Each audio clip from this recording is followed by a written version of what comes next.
Hello friends and welcome to my channel Satty Locks और मेरे playlist 5 things to know के 9th episode में आप सबका स्वागत है। और आज के इस वीडियो में मैं बात करूंगा एक ऐसे व्यक्ति की जिन्होंने आज की डेट में डिजिटल मीडिया में तहलका मचा रखा है। जी हाँ दोस्तों, मैं बात कर रहा हूँ actor, writer, director Amrish Verma की। और आज के इस वीडियो में मैं उनसे जुड़ी हुई 5 ऐसी बातें बताऊँगा जो आप लोगों को ज़रूर जाननी चाहिए। Number 1, early life. Amrish Verma एक मिडिल क्लास फैमिली से आते हैं जहां उनके पेरेंट्स गवर्नमेंट जॉब करते थे और उनके अलावा उनका एक बड़ा भाई भी है। अमरीश बचपन से ही पढ़ाई में काफ़ी होनहार थे, जिस वजह से उन्होंने दिल्ली कॉलेज ऑफ इंजीनियरिंग से मैकेनिकल इंजीनियरिंग की डिग्री प्राप्त करी और आगे चलकर उन्होंने MBA किया MDI गुड़गांव से मार्केटिंग में। Number 2, career shift. MBA करने के बाद अमरीश ने मुंबई की ओर रुख किया और वहां पर टाइम्स ग्रुप के लिए सेल्स एंड मार्केटिंग में जॉब करने लगे। आगे चलकर उन्होंने TVF द वायरल फीवर के लिए एज अ सेल्स एग्जीक्यूटिव भी जॉब करी, जहां पर उन्होंने डिजिटल मीडिया की बारीकियां भी सीखी।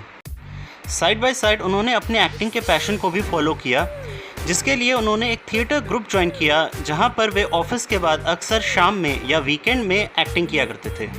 इस बीच उन्होंने छोटी मोटी एक्टिंग भी करी, जैसे कि बैकपैकर्स, आम आदमी फैमिली, कॉलेज रोमांस जैसी वेब सीरीज़ में वे नज़र आए और एंटरटेनमेंट इंडस्ट्री को अब अच्छे से समझने लगे। और उन्होंने ये फैसला लिया कि अब वे अपनी जॉब छोड़कर फुल टाइम एंटरटेनमेंट इंडस्ट्री को डिवोट करेंगे। Number 3, collaboration with TVF। Amrish Verma ने जब इनिशियली अपनी जॉब छोड़ी तो वे अक्सर एक कैफ़े में टाइम स्पेंड किया करते थे, जहां पर उन्होंने सबने वर्सेस एवरीवन के पहले 2 एपिसोड्स लिखे।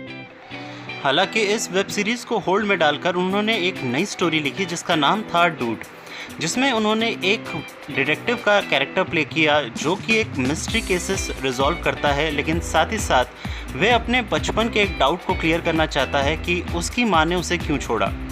ये एक सस्पेंस थ्रिलर शो था जो साथ ही साथ एक माँ और बेटे के बॉन्ड को भी दर्शाता है।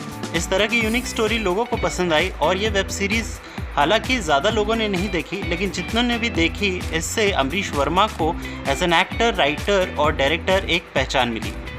इसके बाद उन्होंने वापस TVF का रुख किया और इस बार एज एन सेल्स एग्जीक्यूटिव नहीं बल्कि as an actor, writer and director. TVF ने उनके 2 वेब शोज़ फंड किए, जिसमें से पहला था NCR डेज, जो उन्होंने लिखा था अपने गुड़गांव में अपने MBA डेज से इंस्पायर होकर। तो वहीं सपने वर्सेस एवरीवन उन्होंने लिखी थी अपनी सेल्स एंड मार्केटिंग की जॉब से इंस्पायर होकर। NCR डेज में उनका हरियाणवी एक्सेंट वाला कैरेक्टर लोगों को इतना पसंद आया, जिस वजह से उनकी एक खास फॉलोइंग बन गई।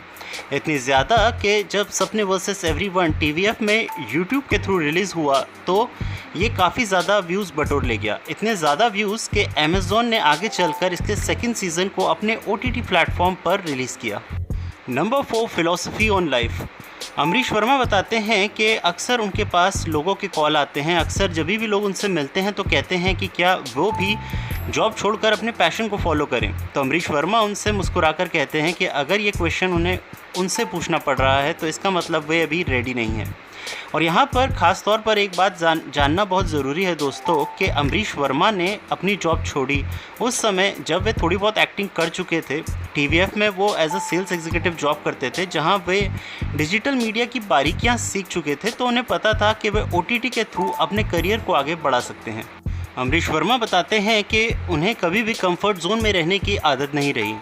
वे बताते हैं कि उनके माता पिता क्योंकि गवर्नमेंट सर्वेंट थे और अक्सर रोडवेज बसों में ट्रैवल किया करते थे, जिस वजह से उन्हें स्ट्रगल करने की आदत है। अमरीश वर्मा ने अभी हाल ही में अपने दिए हुए एक इंटरव्यू में बताया कि एक ज़माने में उनके लिए रिलैक्स करना भी एक लग्जरी हुआ करती थी। जब उन्होंने जॉब छोड़ी थी तो उन्हें इस बात का गिल्ट ना हो, इसके लिए वे अपने आप को घंटों व्यस्त रखते थे और बिल्कुल भी रिलैक्स नहीं करते थे। अमरीश वर्मा कहते हैं कि OTT एक तरह से IPL की तरह है। OTT की वजह से ही कई सारे आउटसाइडर्स को नेम ऑफ फेम मिला है। Number 5, personal life. Amrish Verma का रिलेशनशिप स्टेटस अभी सिंगल है। अभी उनके लिए उनका काम ही उनकी प्रायोरिटी है। उन्हें बाइकिंग का शौक़ है और वो एक KTM बाइक ओन करते हैं। इसके अलावा उनके हाथ में एक टैटू है और वे अपने फ्री टाइम में बुक्स पढ़ना पसंद करते हैं। तो ये थी दोस्तों अमरीश वर्मा के बारे में 5 बातें। उम्मीद है आपको वीडियो पसंद आया होगा। अगर पसंद आया हो तो वीडियो को लाइक करें, कमेंट में मेंशन करें कि अमरीश वर्मा की कौन सी वेब सीरीज़ आपको सबसे ज़्यादा पसंद है और मेरे चैनल को